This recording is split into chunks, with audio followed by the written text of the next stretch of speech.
사랑하는 성도 여러분, 전 세계 및 전국의 지교의 성도 여러분, 지성전 성도 여러분, 전 세계 인터넷을 통해 예배 드리는 모든 성도 여러분, 시청자 여러분, 주일 대예배를 통해서는 10계명에 대한 말씀을 증거하고 있습니다.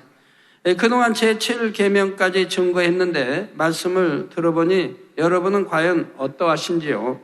내가 정녕 10계명을 지킨다, 하나님의 이름을 망령되이 일컬지 않으며 영적으로 온전한 안식일을 지킨다, 결코 살인하지 않는다, 이렇게 자신 있게 말씀하실 수 있으셨는지요? 만약 그 영적인 의미들을 배우지 못했다면 많은 분들이 주님께서 다시 오실 때까지도 10계명을 온전히 지키지 못하면서 스스로는 지킨다 생각하고 있었을 것입니다. 그러나 이제라도 아버지 하나님의 뜻을 깨달았으니 얼마나 감사한 일입니까? 오늘은 10계명 중 제8계명으로 도적질하지 말지니라 하신 말씀을 증거합니다. 이 말씀에도 세상 사람들이 생각하는 것과 다른 영적인 의미들이 담겨 있습니다. 오늘 또 증거되는 말씀을 잘 양식 삼으심으로 흠도 점도 없는 온전한 하나님의 자녀들이 되시기를 주님의 이름으로 축원합니다. 사랑하는 성도 여러분, 도적질하지 말지니라 하신 말씀은 크게 두 가지 의미로 살펴볼 수 있습니다. 10계명 중에 나는 도적질하지 말지니라 계명만은 지키고 있다라고 하시는 분도 오늘 말씀을 통해서 깊이 성찰해 보시기 바랍니다. 첫째로 육적인 의미의 도적질입니다. 즉 내 것이 아닌 것을 빼앗거나 몰래 취하는 것을 말하지요. 이러한 것이 죄가 된다는 사실은 세상 사람들이라도 잘 압니다. 또 어떤 사람을 보고 너는 도적이다 하면 이 말을 들은 사람은 매우 불쾌하고 억울하게 생각할 것입니다. 그러나 실제로는 자신이 도적질을 하고 있으면서도 그것이 도적질이라고 생각하지 않는 경우가 많지요. 죄를 범하면서도 깨닫지 못하므로 자기도 모르는 사이에 도적이 되어버리는 것입니다. 예를 들어 일상생활 속에서 별 생각 없이 남의 물건을 주인의 허락 없이 갖다 쓰는 경우가 있습니다. 서로 가깝고 허물없는 사이니까 혹은 값싸고 사소한 물건이니까 굳이 상대의 허락을 받지 않아도 괜찮다고 생각하여 양심의 가책을 느끼지도 않지요. 부득이한 상황에서 상대의 허락 없이 물건을 사용했다면 사용한 후에 즉시 되돌려줘야 할 것인데 그나마 돌려주지 않는 경우도 있고요. 이는 물질적인 손해를 입힐 뿐만 아니라 상대를 무시하는 무례한 행동입니다.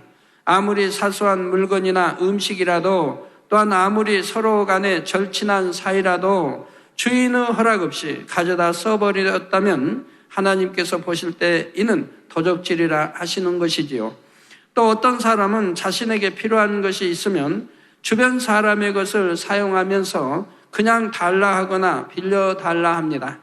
빌려달라고 해놓고 다 써버렸기에 돌려주지 않는 경우도 있고 혹여 빌렸다가 돌려준다 해도 그 물건이 쓴 만큼 닳거나 줄어드는 것일 때는 그만큼 상대에게 손실을 입히게 되는 것입니다. 남의 것을 그냥 달라 하는 것도 민망한 일이고요. 정녕 양심이 깨끗한 사람이라면 아무리 작은 것이라도 남의 것을 취했을 때는 가책을 느끼게 되는 것입니다. 다음으로 꼭 훔치거나 빼앗은 것이 아니라 해도 자신의 것이 아닌데 부당하게 취했을 때는 이것도 도적질이 됩니다. 예를 들어 자신의 직위나 권세를 이용하여 뇌물을 받는 경우나 장사하는 사람이 손님에게 심히 바가지를 씌워 부당한 이익을 취했을 때도 선한 사람은 반드시 양심의 가책을 받게 되지요. 비록 상대의 것을 몰래 훔쳐온 것이 아니라 해도 자신이 정당하게 받아야 할 것이 아닌 것을 취했기에 엄밀히 말하면 도적질에 해당한다는 것입니다.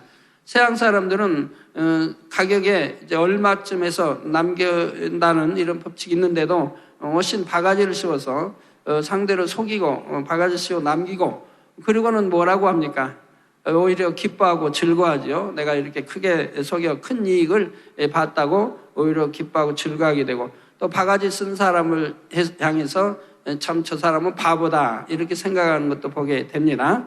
자기가 너무 바보고 자기는 도적질한 것을 생각지도 아니하고 속인 것을 오히려 정당화시켜 기쁘게 여기는 사람도 있는 것을 봅니다. 얼마나 악하고 나쁜 마음인지요.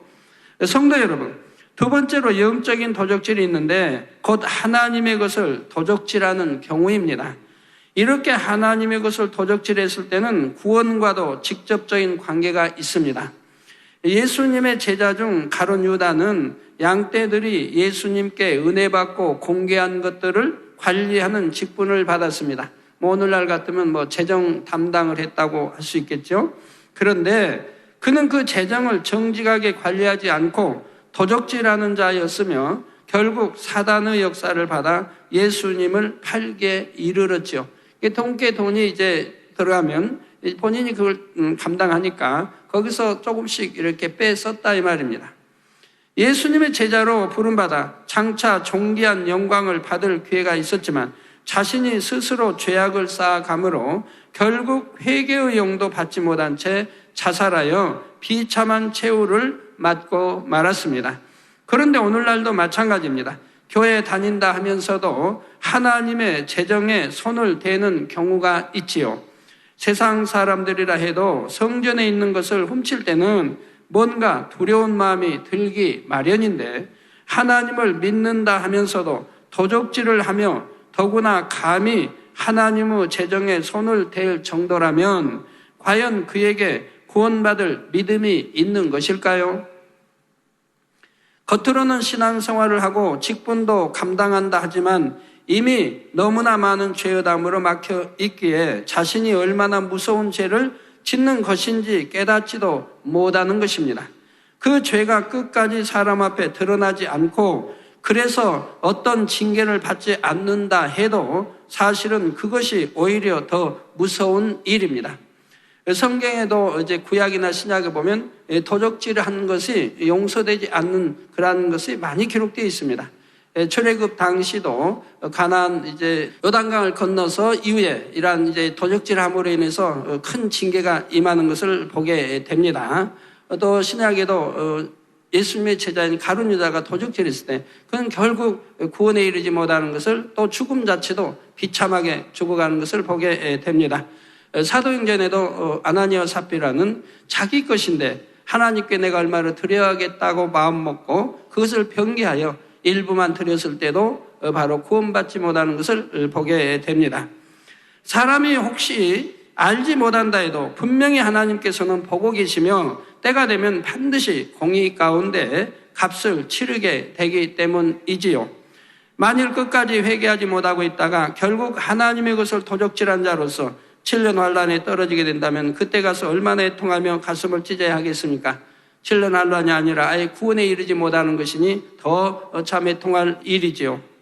성경에 보면 어떤 죄를 또 심히 하나님 앞에도 그렇고 죄를 지었을 때 하나님이 징계해서 드러나게 하시는 경우도 있고 징계조차 하지 않는 경우가 있습니다. 히브리서에 보면 하나님의 그 사랑이 하는 하나님의 아들이라 인정할 때에는 죄를 피흘까지 싸워 버려야 하고 그리고 죄를 지었을 때 하나님이 징계하신다고 기록하고 있습니다. 즉 사생자가 아니고 하나님이 참 아들로 인정하기 때문에 징계를 하시는데 혹은 죄를 지어도 징계하지 않는 경우가 있다 했습니다. 죄를 지어도 징계하지 않는 경우는 하나님이 사생자로 본다 이 말입니다. 하나님의 아들 딸로 보지 아니하고 원수 마귀의 아들 딸로 보기 때문에 아예 관여하지도 않으신다 이 말입니다. 아예 외면해버리시니 징계도 임하지 않는다라고 히브리서에 기록하고 있는 것을 볼 수가 있지요. 오늘 말씀을 들으시는 여러분 중에는 이런 재앙을 자초하는 분이 결단코 없으시기를 주님의 이름으로 간절히 부탁드립니다. 성도 여러분, 헌금을 직접적으로 도적질한 것이 아니라 해도 성물을 남용하거나 교회의 재정을 함부로 사용한다면 이 역시 결과적으로 하나님의 것을 도적질하는 것이 될 수가 있습니다. 개척 때부터 여러 건을 보게 됩니다. 하나님의 차를 임의대로 자기 개인적으로 이렇게 사용하는 명절 때라든가 이렇게 사용하는 이런 경우들에 하나님의 지킴을 받지 못하고 사고가 나고 그래서 몸에 중상을 입고 하는 경우들을 보게 됩니다. 그런 건이 여러 건 있었습니다.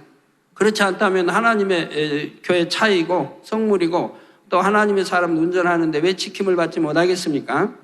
구체적인 예들을 들어보죠. 회비를 임의로 사용하는 것은 물론이고 성교회나 부서에 찬조로 들어온 것이라도 개인이 임의로 써버리는 일은 없어야 합니다. 교회 일로 사무용품이나 문구류를 청구하여 개인 용도로 사용하는 경우도 없어야 하고요. 교회 재정으로 물품을 구입하거나 물품을 사용할 때 더 아낄 수 있는데도 함부로 낭비하는 것, 또 청구한 재정을 다 쓰지 않고 남았는데도 잔액을 반납하지 않고 다른 용도로 써버리는 것도 하나님의 재정을 임의로 사용한 것이지요. 특히 여러분 각 기관, 기관이면 기관마다 걷는 회비가 있지 않습니까? 기관의 그 회비를 담당하는 회계가 있습니다. 회계는 바로 재정 담당하고 있는 분들이죠. 이런 분들이 회비로 나온 것을 임의대로 자기가 임시 채용에 쓴다든가 아니면 급한 데 써버리고 다음에 채워 넣는다든가 어떤 경우는 써버리고 기억치도 못하고 잊어버리고 있는 이런 경우도 있겠고 이렇게 임의로 사용하는 것은 다 도적질이 되는 것이고 더더구나 하나님의 것을 도적질하는 것이 된다 이 말입니다. 사사로운 일로 교회 전화를 사용한다거나 교회 비품을 사용하는 것도 마찬가지입니다. 어떤 물건을 사용할 때 자신이 비용을 내야 한다면 쓰지 않을 것도 교회에 비치되어 있기 때문에 쉽게 쓰거나 낭비하는 경우가 의외로 많이 있지요. 그러나 정녕 하나님을 사랑하고 존중한다면 하나님의 것이기 때문에 자기 소유보다 더 아끼는 마음이 들게 됩니다.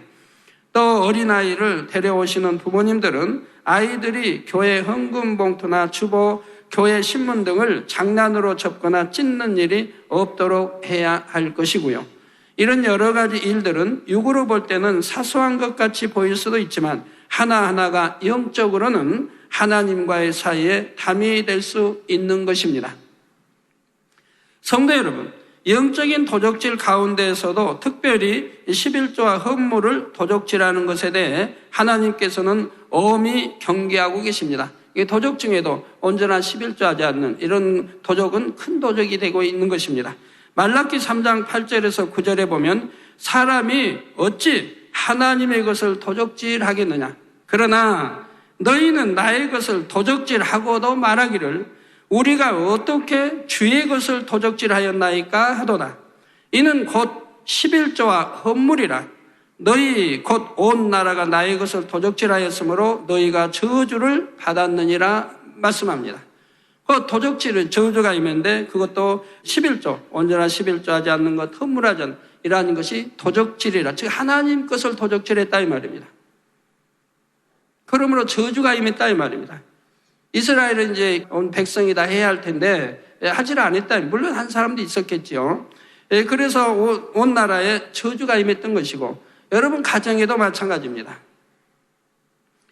그래서 너희 곧 온 나라가 나의 것을 도적질하였으므로 너희가 저주를 받았다고 말씀하고 있죠. 이렇게 하나님 것을 도적질할 때 저주가 임한다고 하는 사실을 꼭 명심하시기 바랍니다. 11조는 하나님의 물적 주권을 인정하며 수입의 10분의 1을 하나님께 드리는 것이요. 우리가 우리 삶을 주관하시는 하나님을 믿고 인정한다는 증거와 같은 것입니다.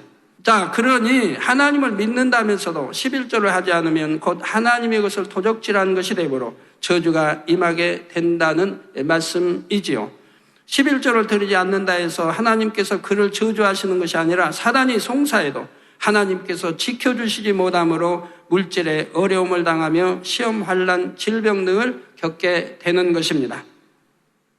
그런데 어떤 분들은 11조를 하되 온전한 11조를 하지 않으므로 지킴받지 못하는 경우도 있습니다. 11조는 월급만이 아니라 전체 수입에서 10분의 1을 드리는 것입니다. 부업으로 얻은 수입 혹은 용돈이나 선물로 받은 것도 결국 자신에게 들어온 수입이므로 그 10분의 1을 계산해서 드려야 하죠. 어떤 분은 그런 질문할 때 있죠. 그 물건값 일일이 사준 사람에게 물어가지고 얼마에 샀습니까? 물어가지고 그렇게 해야 되는지요? 라고 하는 분도 있죠. 실례되게 어떻게 얼마에 샀습니까? 물어볼 수 있습니까? 그러니까 인색하지 않게 하나님께 드리면 될 터인데 인색한 마음이 있기 때문에 그런 질문이 나오는 거 아니겠습니까? 저는 초신자 때부터 11조 해야 된다는 거를 이제 첫 부흥회 통해서 알게 되고 그때부터 11조 했는데 또 온전한 11조라는 것을 이제 배우게 되고 또 성경을 읽으면서 온전한 11조가 뭔가를 묻게 되고 물었을 때 이런 것이 온전한 11조다라고 이제 목사님 통해서 듣게 되었고요. 그러고 나서 그때부터 그냥 온전히 일일이 따지고 계산할 수 없기 때문에 그냥 10의 2조를 드리기로 마음을 작정을 해버렸어요. 10의 2조 이상을 드려야겠다. 그러고 나서 항상 지금까지 변개함이 없이 10의 2조를 드려왔습니다.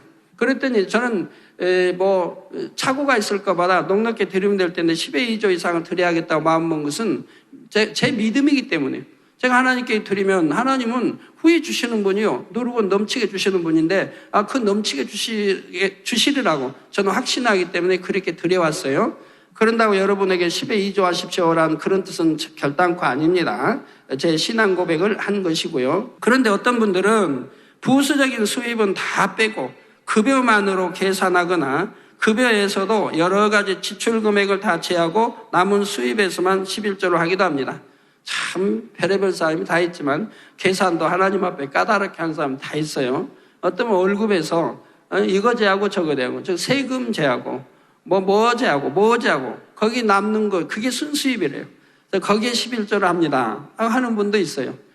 내가 수입이 있으니까 세금도 내는 것이고 내가 수입이 있으니까 전기세도 내는 것이고 내가 수입이 있으니까 가정에 파출부로서도 월급을 주는 것이지 그런 거를 수입으로 계산하지 않고 하나님 드리는 참으로 그 인색한 그 마음을 드리는 분도 있다 이 말. 그냥 온전한 11조가 되지 못하니 그래서 이제 축복이 임하지 않고 아니면은 여러 가지 재앙과 이런 사고 시험들을 당하는 경우도 보게 된다 이 말입니다. 여러분이 깨우쳐서 내게는 왜 이런 시험이 오는가? 왜 내 자녀들이 자꾸 빗나가는가? 왜 내 남편이 이렇게 빗나가는가? 왜 다 지킴받는다는데 왜 나는 차량 사고를 우리 가족들은 차량 사고를 당해야 되는가? 왜 도적을 맞아야 되는가? 여러 가지 이러한 것들 지킴받지 못하는 것들을 여러분이 잘 생각해 보셔야 됩니다. 반드시 찾아보면 하나님 앞에 담이 있는 것을 보게 됩니다. 또 어떤 경우는 10의 1조를 계산하되 11조라는 명목으로 드리지 않고 자신이 원하는 대로 성교비나 구제 등으로 나누어 드린다는 사람도 있죠. 그러나 이런 경우들은 결국 11조를 도적질하는 것이 됩니다. 11조로 드려진 재정을 집행하는 것은 교회에서 할 일이고 우리가 하나님께 드릴 때는 반드시 11조 명목으로 드려야 하는 것이지요. 그 밖에도 11조에 관한 구체적인 내용들은 예전 설교들을 참고하시면 되겠습니다. 다음으로 헌물은 11조 외에 드리는 모든 감사 예물의 총칭입니다. 구원받은 하나님의 자녀들에게는 감사할 조건이 너무나 많습니다. 구원받아 천국을 가게 되니 감사하고 귀한 직분을 받아 상급을 쌓아가니 감사하며 하나님께서 범사에 지키시고 축복하시니 감사합니다. 또 어떤 어려움이나 연단이 있을지라도 반드시 합력하여 선한 열매를 맺게 하실 줄 믿으니 성도의 삶에는 오직 감사의 조건만 넘치는 것입니다. 그러므로 마태복음 6장 21절에 내 보물 있는 그곳에는 내 마음도 있느니라 하신 말씀대로 여러분도 매 주일 예배 때면 하나님 앞에 빈손으로 나오지 않고 감사 예물을 드리며 절기 때나 특별한 감사의 조건이 있을 때는 따로 구별하여 감사 예물을 드리지요. 이것은 이치적으로 따져보아도 당연한 일입니다. 사람들 사이에서도 남에게 어떤 일로 신세를 지거나 은혜를 입게 되면 마음만으로 고맙다 하는 것이 아니라 무엇인가 행함으로 보답을 하려고 하지요. 특히 상대의 생일이나 명절 같은 때는 꼭 기억해서 고마운 마음을 전달해 드리고요. 이런 것은 의무적으로 하는 일이 아니라 사람의 도리를 아는 사람이라면 마음에서 우러나서 너무나 당연하게 하는 일입니다. 하물며 마음에 천국의 소망이 넘치고 정령 구원받은 은혜에 감사한다면 어찌 하나님 앞에 인색한 마음이 들겠습니까? 매주 지켜주신 은혜를 느끼고 기도에 응답하신 열매들을 얻을 때마다 더욱 감사하여 하나님께 더 드리고 싶은 마음이 들지요.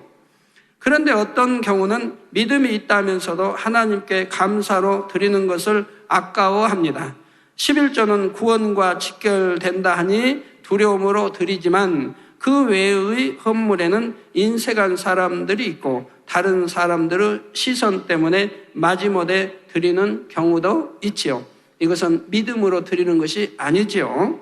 그러나 마태복음 6장 24절에 한 사람이 두 주인을 섬기지 못할 것이니 혹 이를 미워하며 저를 사랑하거나 혹 이를 중히 여기며 저를 경히 여김이라. 너희가 하나님과 재물을 겸하여 섬기지 못하느니라 했습니다.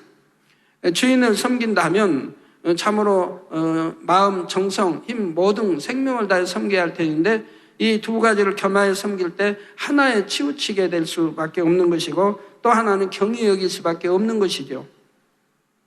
하나님께 인색하다는 것은 곧 그 마음을 하나님의 사랑과 천국 소망으로 채우지 못하고 재물에 대한 욕심과 세상 정욕으로 채웠다는 말입니다.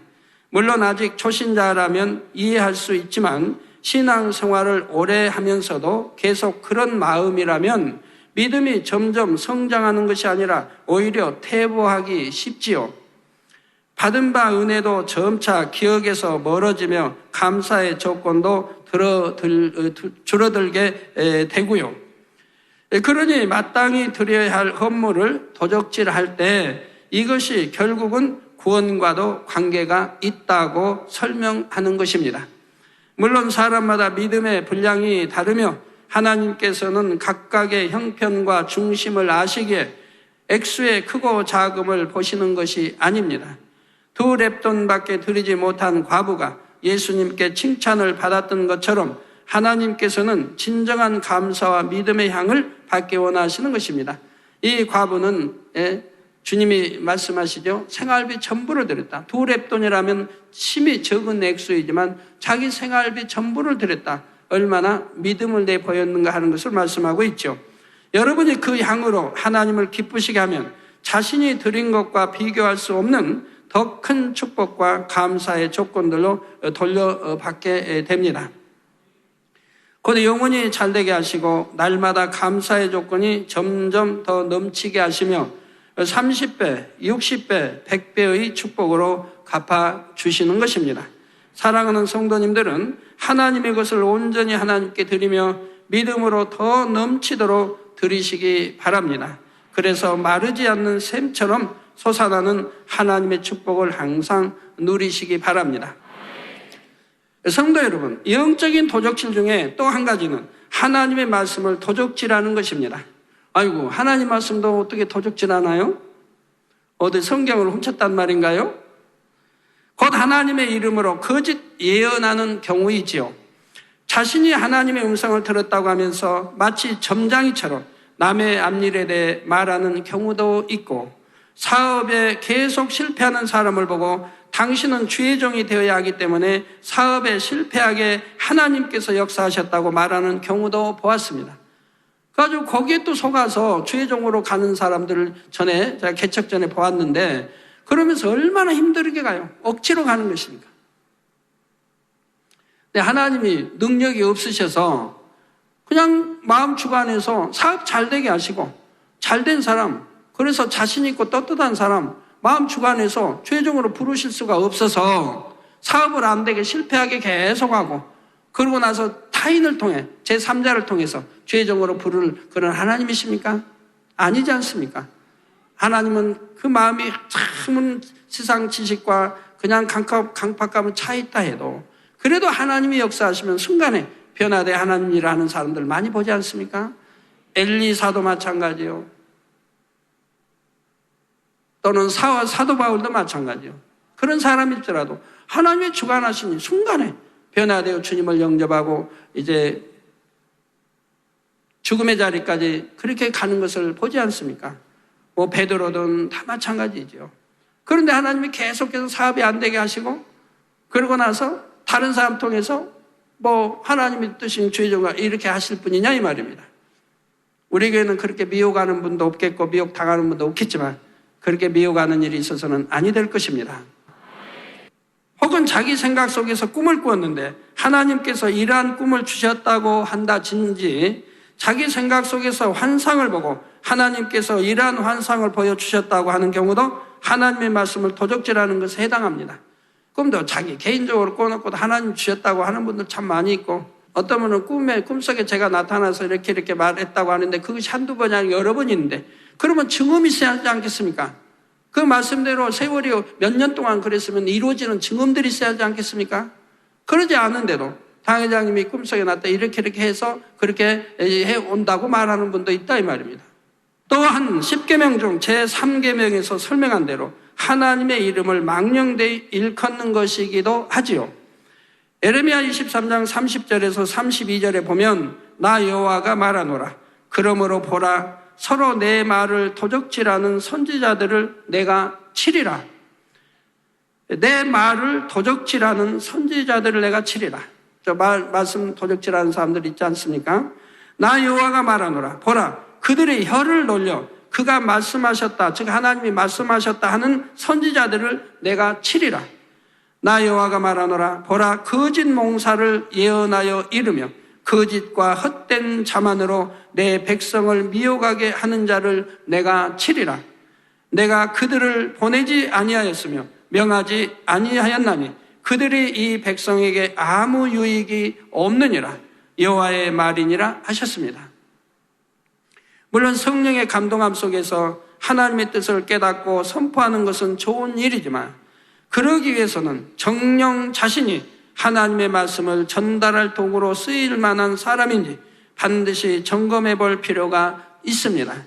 거룩하신 하나님께서는 그 음성을 아무에게나 들려주시는 것이 아니라 마음에 악이 없고 깨끗한 사람을 택하여 그를 통해 하나님의 뜻을 선포하시기를 원하시기 때문입니다. 여러분은 항상 근신하는 마음으로 입술을 지키고 혹여라도 자신의 생각 속에서 하나님의 말씀을 도적질하는 일이 없으시기를 부탁드립니다. 결론을 말씀드립니다. 사랑하는 성도 여러분, 오늘은 도적질하지 말지니라 하신 말씀에 대해 증거했습니다. 남의 것을 주인 몰래 가져다 썼다거나 정당하지 않게 취한 것, 또한 하나님의 것을 도적질하는 경우에 대해 설명했지요. 이 밖에도 무엇을 취하였을 때 양심에 찔린다거나 부끄러움을 느낀다면 여러분이 반드시 자신을 돌아보아야 합니다. 여러분 도적질할 마음이 없으면 길을 가다가 밤에 깜깜한 잘 누가 못 보는 골목길에 황금덩어리가 떨어져 있다 해도 아니 주먹만한 금덩어리가 떨어졌다 해도 그거 주워가지고 어떻게 하겠습니까? 야 하나님 축복 주셨다. 내 그 안에도 지금 부채가 많이 있어가지고 이제 안 갚으면 큰일 날게 지금 됐는데 하나님이 이렇게 해서 내게 축복 주셨구나. 그런 마음들이 드는 분도 있죠. 아니면 내가 아무리 어렵다 할지라도 이건 내 것이 아니니 내가 취하지 않냐고 정당한 곳에 찾아줄 수 있도록 줘야게 되겠다. 이런 마음을 가져야 하지 않겠습니까? 적은 일이든 큰 일이든 아무리 가난하다 할지라도 도적질하는 마음은 없어야 할 것입니다. 전에 제가 10계명 하나님으로부터 이제 풀어받을 때 제가 많이 놀란 게 있어요. 자기 부모, 자기의 아버지 것이라 해도 자식이 아버지 허락 없이 아버지의 물건을 쓰는 것도 도적이라고 말씀을 하세요. 그래서 그때는 참 깜짝 놀랐어요. 근데 이제 그렇게 하는 경우가 얼마나 많이 있어요.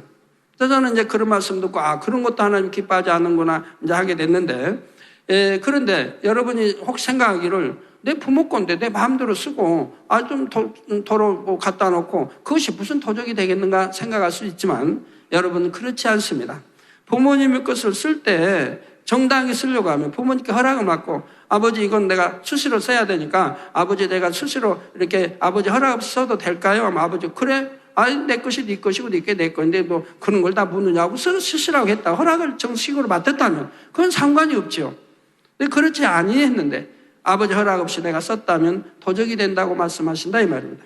그러면 왜 이렇게 참 이렇게까지 까다롭고 심해야 할 것인가라고 여러분 생각할 수도 있지만 그것이 아닙니다. 이런 질서들이 가정에서도 잘 지켜질 때 내가 아버지를 경외하는 것이 되고 아버지도 아들을 믿고 신뢰하는 그런 것이 되고 가정의 참 화목과 아름다움이 이루어지는 거예요. 가정 안에 부모와 자식 간에도 아내와 남편 간에도 질서가 지켜질 건 지켜주고 지킬 건 지키고 서로가 그리고 믿고 신뢰하는 그런 관계가 되어질 때 화목하고 아름다운 가정이 되는 것이라 이 말입니다. 질서 없이 내 아버지까지 마음대로 쓰고 그런 것이 아니라 이 말입니다. 그렇기 때문에 하나님께서는 이러한 것까지로 여러분이 교회 안에서 이런 설교 옛날 듣지 않고 마음대로 그냥 전화하면 쓰고 개인적으로 사업 이야기도 전화로 하고 내 돈 안 들어가니까 하고 친구도 마음대로 친구 불러서 나 어디서 만나자 하고 한다고 해봐요. 뭐 쓰는 것도 봉투고 뭐도 그냥 마음대로 교회 봉투 갖다가 내 봉투 좀 쓰고 이렇게 한다고 해봐요. 얼마나 교회가 무질서하겠습니까? 얼마나 낭비가 많겠습니까? 그런 사람들의 마음은 점점 화인마저 갈 거 아닙니까? 내 돈 안 들어가니까 내가 마음껏 쓴다. 그것 더군다나 하나님 건데. 그런 마음들이 어떻게 성결로 들어가겠으며 영으로 들어가겠습니까? 그런 마음들이 없이 흠과 티도 없이 깨끗하게 신부단장을 해나가야 하지 않겠습니까? 그렇기 때문에 그런 거 내 부모 건데 뭐 이런 것이 아니라 절대로 그런 마음이 들지 않도록 마음을 다스려 가야 된다 이 말입니다. 그럴 때 서로 신뢰관계가 생기고 아버지가 보실 때도 너는 참 착한 아들이구나 라고 말씀하게 되는 거지요. 그냥 우습게 그런 거 넘겨서는 아니 되는 것이라 이 말입니다. 내 아내 거 남편 것도 마찬가지입니다. 그냥 써도 되는 것이 있고 평소에 네 거 내 거 부부가 아니니까 쓰는 것이 있고 어느 건 남편이 싫어하면 어느 건 아내가 싫어하면 허락 없이 써서는 아니 되는 것이라 이 말입니다. 써도 되게 허락이 돼 있는 거 아니라면 하지 않아야 되는 것이라 이 말이에요. 여러분 가정에서도 서로 부부간에도 화목하고 믿고 신뢰한 가정은 아내가 남편 호주머니 뒤지지 않는 겁니다. 남편 없다고 주머니 속에 지갑 이렇게 펼쳐보는 거 아닙니다. 허락받고 하면 허락받지 않고 몰래 보고 하는 게 아니라 이 말입니다. 그건 얼마나 나쁜 마음이에요. 남편을 의심하고 그러지 않는다 해도 얼마나 곱지 않은 마음입니까? 그럴 때 서로 믿지 못해요. 그러면 남편은 어때요? 아내가 그런 행동을 알기 때문에 어찌하면 뭐든지 숨기려고 할 것이고 아내 몰래 숨기려고 하는 것도 많이 있을 것이고 서로가 그렇지 않겠습니까? 그런 부부가 믿고 신뢰하지 못하는데 어떻게 화평한 가정 부부가 되겠습니까? 설령 남편에게 보니까 세탁하려 보니까 호주머니에서 편지가 나왔습니다. 그럼 이게 남편의 주머니에 편지 나왔으니까 그거 읽어보면 됩니까? 남편 허락 없이는 읽지 말라 이 말입니다. 왜? 그 안에 무엇이 기록되어 있을지 모르지 않습니까? 남편의 어떤 비밀이 있을 수도 있다 이 말입니다. 그런 비밀을 캐려고 하는 나쁜 마음을 가지는 그런 아내가 되면 안 된다 이 말입니다. 그런 경우는 부부간에 절대 화목할 수도 없고 믿고 신뢰하는 아름다운 가정이 될 수가 없다 이 말입니다. 아내도 그렇고 남편도 그렇고 서로 믿고 신뢰할 수 있는 그런 부부가 되어야 하고 그런 가족이 되어야 하지 않겠습니까? 서로 의심받을 일, 또 의심해서 하는 행동들이 있어서는 아니 될 것이라 이 말이에요. 여러분 아내가 일기를 쓰는데 일기장 항상 어디 서랍에 안 보인다 두는데 어디는 쓰고 급하게 쓰고 그냥 침대 위에 두고 어디 시장을 갔다 친구 만나러 갔다 남편이 일찍 들어왔어요. 다른 때보다 돌아오니까 일기장이 있어요. 아내 없으니까 내가 일기 뭐라고 썼나 혹에 내게 뭐라고 썼나 봐야겠다 하면 그 고운 마음입니까? 아내의 허락 없이는 봐서는 아니 될 것이고 그런 건 아내 또 허락받을 일도 아니고 아내가 쓰는 일기를 보려고 할 필요도 없는 것이라 이 말. 그럴 때 아내를 청량히 믿는 것이고 사랑이 갈 수 있는 것이고 만약에 그 안에 일기를 봤는데 안 좋은 것이 써 있다면 그때부터는 아내를 의심해야 되고 아내를 믿지 못한 아내로 얼마나 불행한 그러한 생활이 되겠습니까? 서로가 조심하고 그러한 것 사소한 것이라 할지라도 지킬 때 서로 남편과 아내의 도리를 지켜나갈 때 행복한 가정 부부가 될 수 있는 거지요. 자신의 유익을 구하여서 내 것이 아닌 것을 취하고 있기 때문에 성령이 탄식하시고 마음에 찔림이 되는 것이지요. 예를 들어 꼭 물건에 대한 도적질이 아니라 해도 삭을 받고 일하면서도 일을 잘 하지 않거나 직분이나 사명을 받았으면서도 게을러서 자기 사명을 잘 감당하지 않을 때에도 양심이 선한 사람이라면 찔림이 될 것입니다. 또 하나님께 매어 있는 사람이 하나님께 드려지기로 약속된 시간을 임의로 사용하여 하나님의 나라에 시간적인 손해를 입힐 때 이는 시간을 도적질하고 있는 것이고 그런 만큼 양심의 찔림을 받게 되지요. 하나님의 나라에서 일할 때만 그런 것이 아니라 세상 직장이나 개인 간에도 당연히 약속을 지킴으로 다른 사람의 시간에 손실을 입히는 일이 없어야 할 것입니다. 내가 하나님 일을 출근 시간이 있고 퇴근 시간이 있죠. 그런데 내가 출근 시간에 출근했다가 출근표에 도장만 찍고 그러고 가서 가정에 가서 빨래하고 가정에 가서 딴 일하고 이런다면 되겠습니까? 하나님께 드려야 할 시간 도적질하지 말고 드릴 시간 잘 드려야 할 것이라 이 말입니다.